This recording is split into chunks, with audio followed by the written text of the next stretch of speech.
The Ancient and Esoteric Order of the Jackalope is a secret society devoted to a simple idea: that which is least known is best to know. Each episode, one of our initiates finds some strange story or amazing fact to share with you.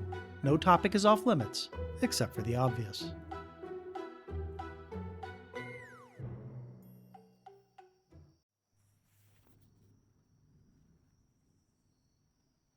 Vote for Pedro, presented by number 13. It was the summer of 1932. Cecil Maine and Frank Carr from Alliance, Nebraska, were gophering for gold in the San Pedro Mountains west of Casper, Wyoming. As the two men made their way through a gulch, they caught a glint of color on a nearby rock face. They lit a stick of dynamite to see if it could blast free anything of interest.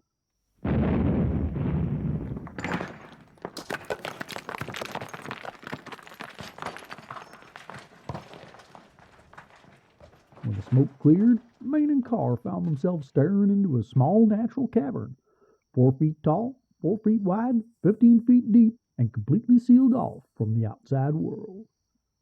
It wasn't empty. Scattered on the floor of the cave were tiny stone arrowheads, less than an inch long, almost like children's toys.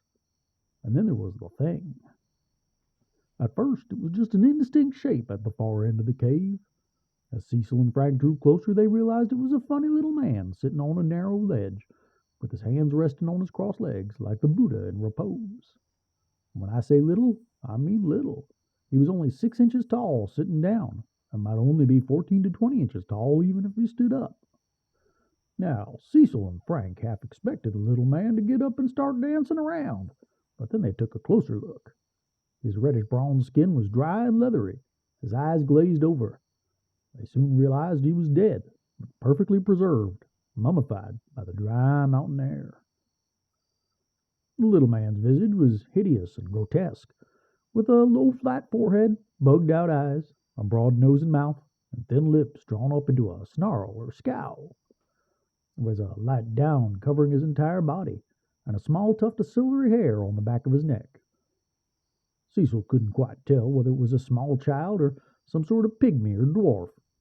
Frank knew what it was right away. My God, it can't be. By golly, Cecil, darn it if it ain't one of them pint-sized devils the Arapaho and Shoshone Indians know about, or the mummy of one. Native Americans had long told tales of little people hiding in the San Pedros. They were knee-high demons, cunning, clever, and highly territorial. More than one tribe had been driven back into the lowlands by a few volleys of poison arrows. The Shoshone knew the little men as the Ninimbe, or mountain men, and the Arapaho as the Nimeragar, or people eaters. The Cheyenne and Sioux didn't have a special name for them, because they wisely refused to go anywhere near the little buggers.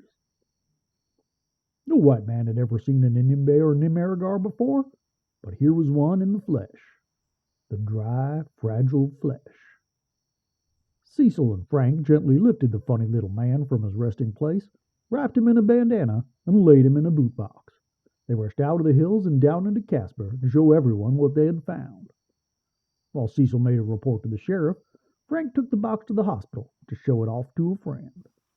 There's a man in this box. Look at him. Got him in a cave that we blasted open. He was... Chef Frank, where's the morning paper you promised to bring? Oh, great Christmas!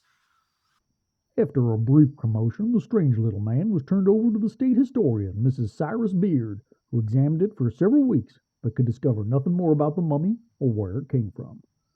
She wanted to purchase it for the state museum, but the legislature refused, because it was the middle of the Great Depression and money was tight. Mrs. Beard reluctantly returned the mummy to Cecil Maine, and to Cecil Maine alone. In the intervening months, Frank Carr had contracted a wasting disease, which he blamed on the mummy.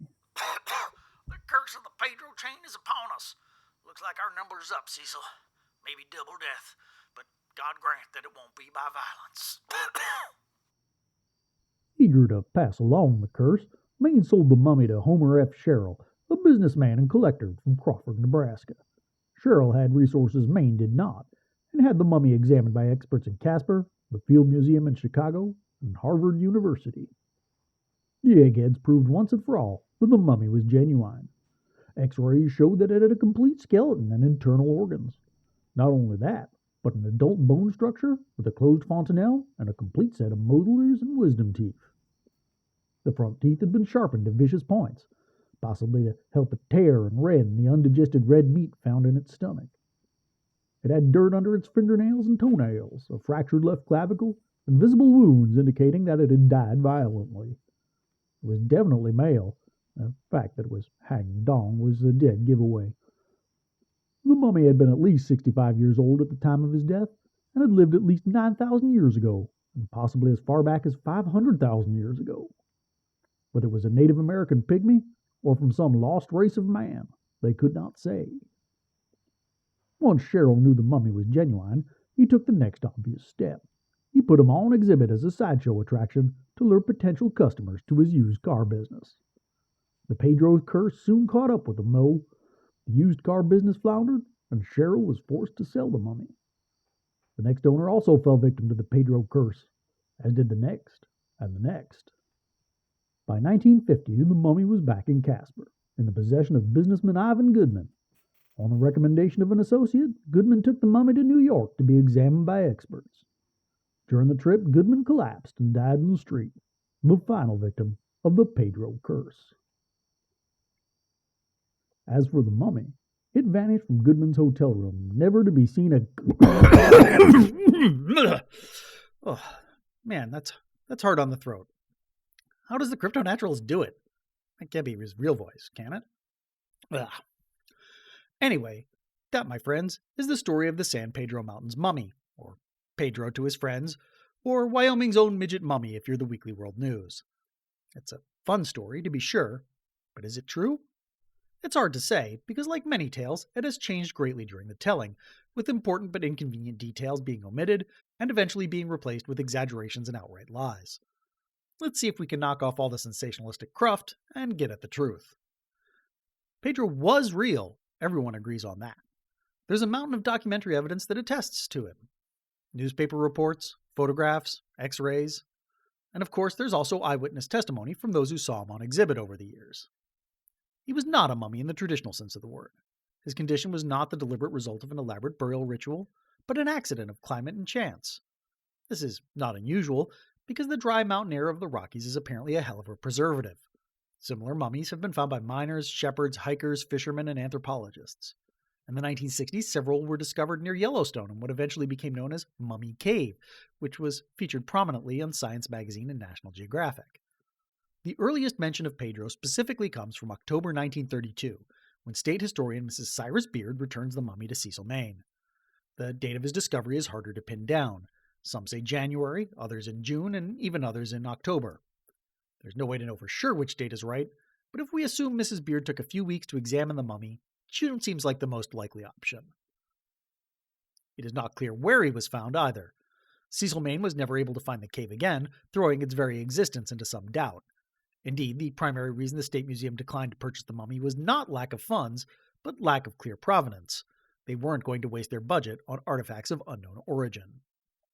Maine did file an affidavit recounting his version of the discovery story, which more or less conforms with the story I first told.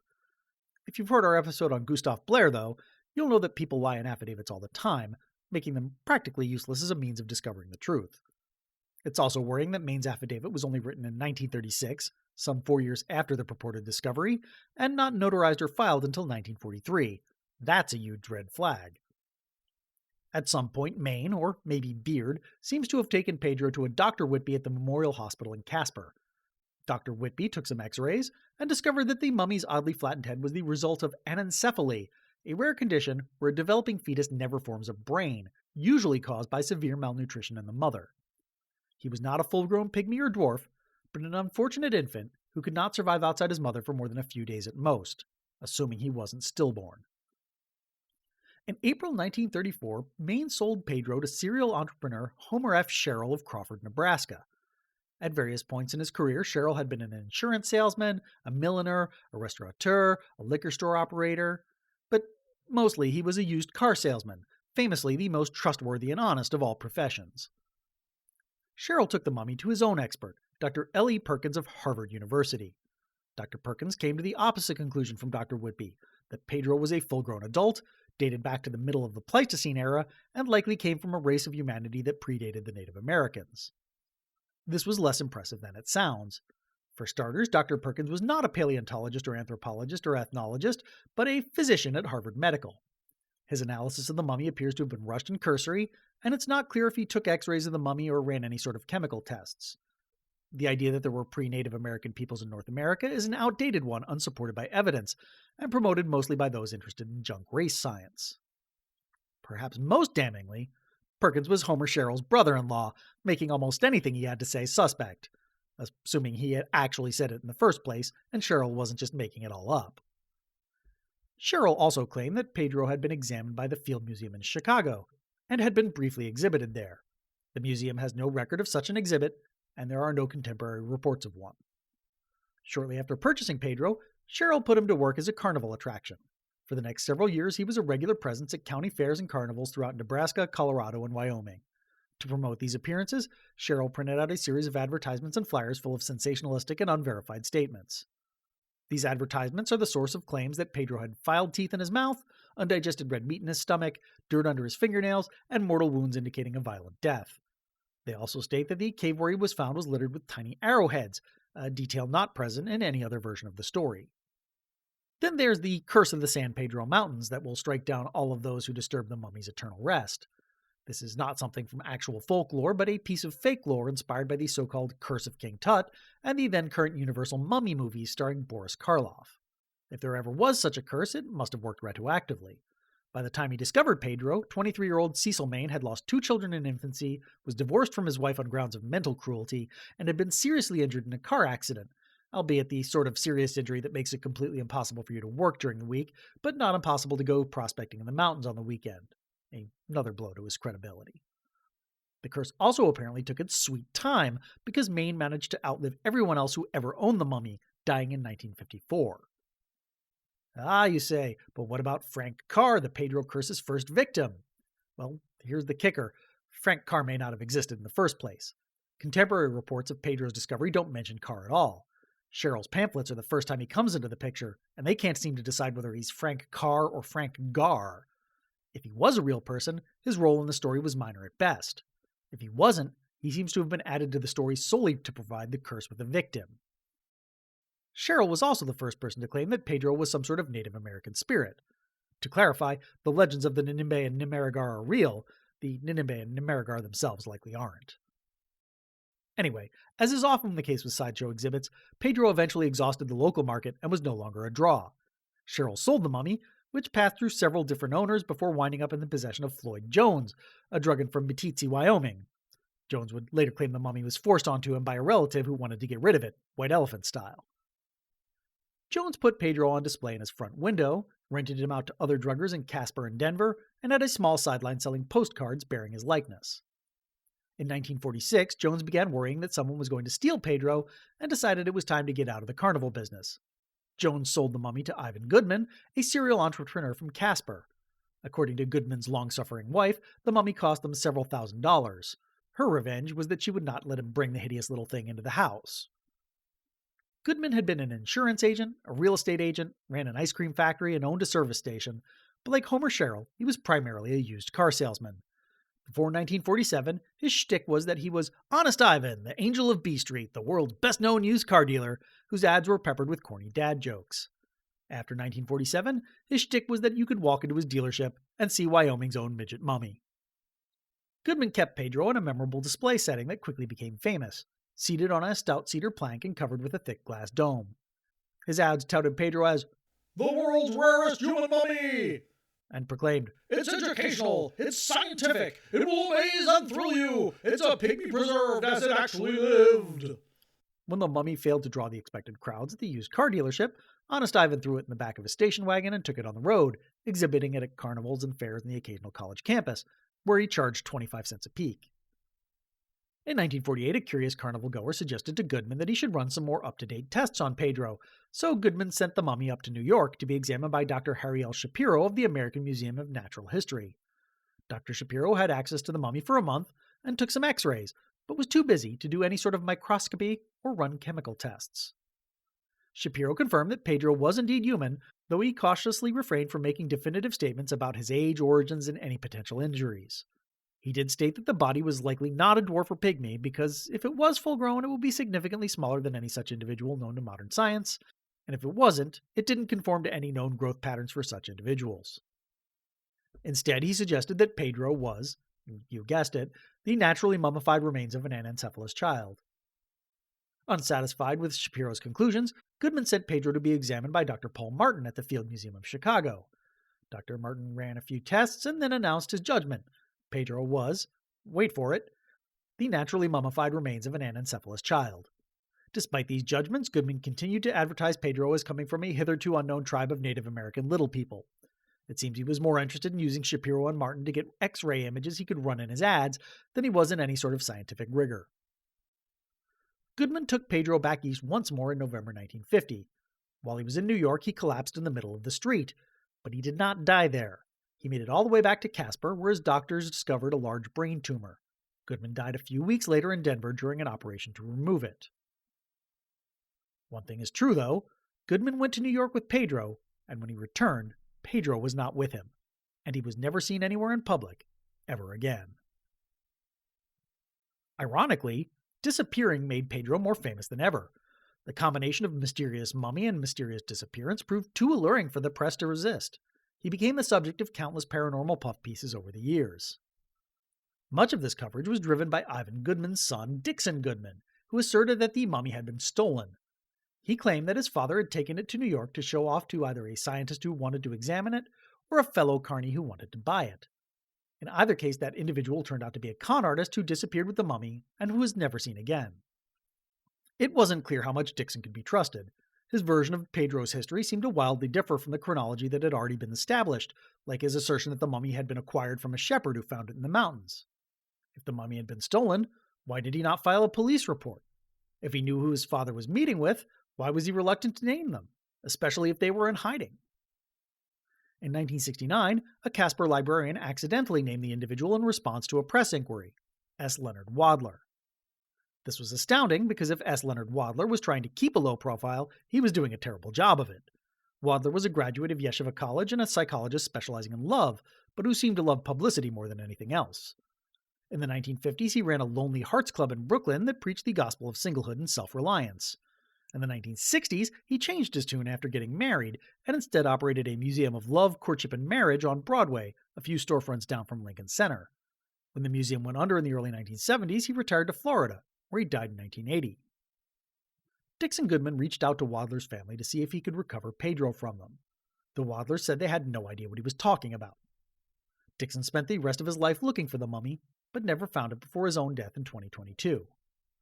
The search continues to this day, with Dixon's oldest son, Guy Goodman, taking up his father's quest. Such is the fate of the Pellinors, I guess.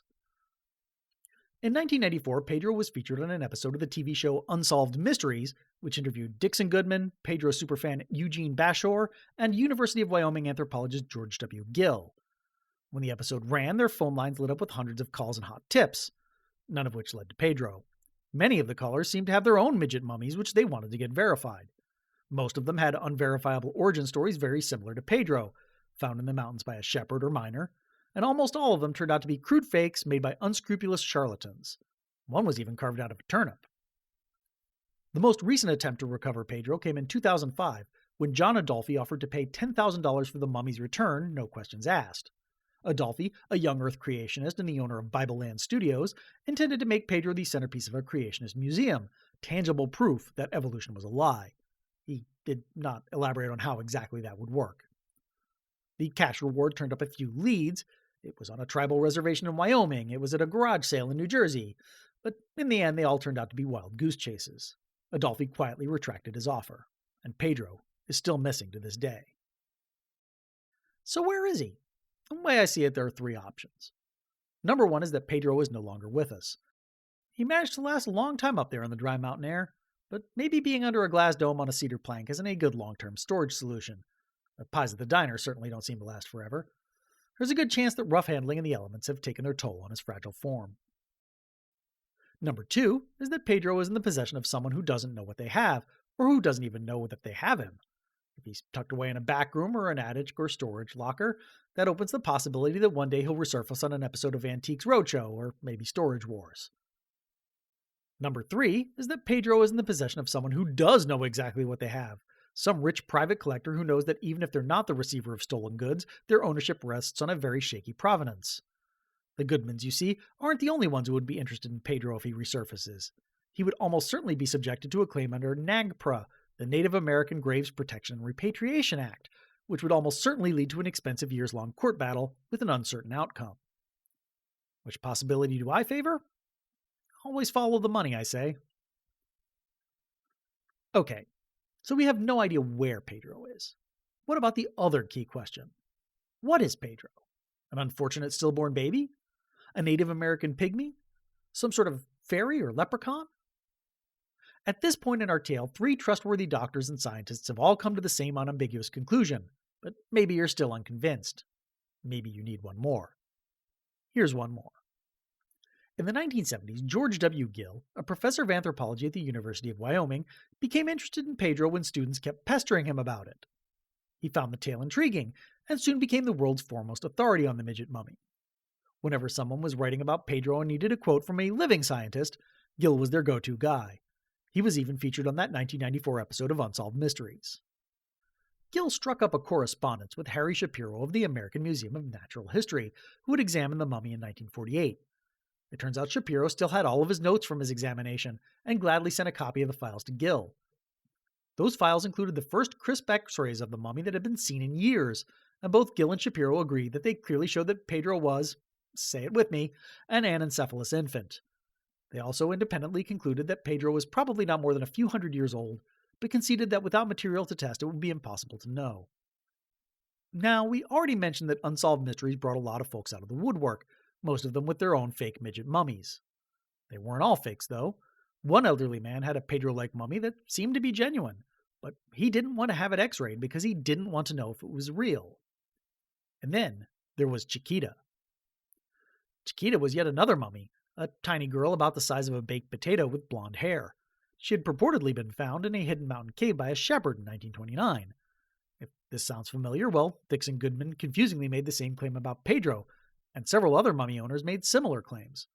It makes you wonder if there really was a shepherd out there doling out midget mummies when he needed extra cash, or if it's just a convenient way to say, I don't know where this came from, and I don't care. Chiquita's current owners were interested in knowing more about their family heirloom and reached out to Gill. He was able to negotiate access to the mummy, 3 separate sessions, so we could conduct a series of non-invasive tests including x-rays, DNA testing, and carbon dating. The test revealed that Chiquita was, go figure, an anencephalous baby, with DNA markers indicating Native American heritage and that she dated from the 17th or 18th century. When the tests were finished, Chiquita's owners reclaimed her and then disappeared, never to be seen again. It's been 3/4 of a century since anyone's seen Pedro, and a decade since anyone's seen Chiquita. They were hiding up there in the San Pedros for centuries, though. Maybe they just needed to take a break from the spotlight and recharge their batteries. Or maybe they just yearn for the silence of the grave, and we should let them be. That might be the best option. After all, none of us wants to be the next victim of the Pedro curse. Key sources for this episode include Aaron Mahnke's The World of Lore, Monstrous Creatures, Charles Gay Cazeau's and Stuart D. Exploring the Unknown, Great Mysteries Reexamined, Jeremy Fugelberg's The Mysterious Pedro Mountain Mummy, Richard Marshall's Mysteries of the Unexplained, and contemporary newspaper reports. Connections! Pedro isn't the only sideshow attraction to mysteriously disappear. In 1969, the country was fascinated by a frozen Bigfoot nicknamed the Minnesota Iceman, which may or may not have been replaced by a rubber dummy before it could be examined by scientists. We discussed the whole incident in The 8-Man Creature of Whiteface Customized My Van. And that's all for now, initiates. From here, we're moving from the world of the paranormal to the world of folklore. Join us in 3 weeks for Jackass Forever. This episode was produced by David White for the Ancient and Esoteric Order of the Jackalope, and That's Not Canon Productions. A transcript, list of sources, links, and more can be found on our website, orderofthejackalope.com. That's orderofthejackalope.com with hyphens between the words. Our show is released under a Creative Commons Attribution Non-Commercial Share-alike 4.0 International License. All rights reserved, all wrongs reversed. Our theme song is Drama D by Scott Roosh. Do you have thoughts about this episode? Why not share them on our Discord server? There's a link in the show notes. or reach out to us on social media. We can be found at Order Jackalope on most platforms.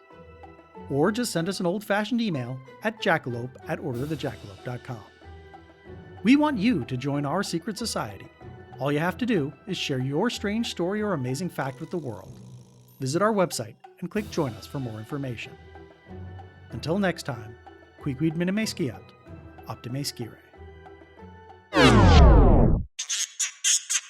A That's Not Canon Productions podcast.